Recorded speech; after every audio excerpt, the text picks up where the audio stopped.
Reports of a looming North Korean nuclear test are intensifying, with experts and officials from across the world noting worrying signs in the wake of the North's first intercontinental-ballistic-missile launch since 2017. That was also the year that saw the country's last nuclear test, its sixth ever, but after leader Kim Jong-un broke the promise of a self-imposed moratorium on ICBM testing and vowed to develop even more powerful weapons, it's easy to see why analysts would expect a nuclear weapon experiment to follow. But they've also been noting movements at the North's only known underground nuclear test site at Punggye-ri.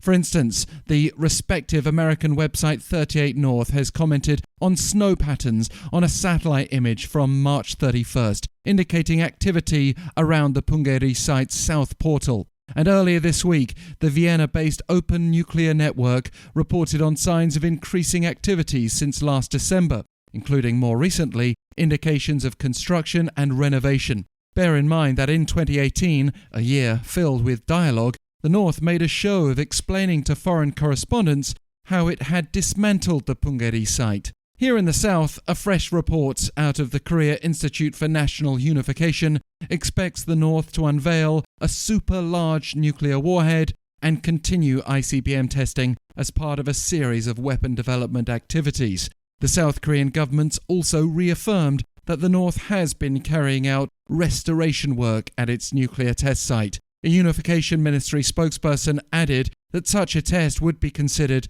a serious threat, calling on Pyongyang to return to dialogue, and we can expect stronger language when President-elect Yoon Suk-yeol takes office next month.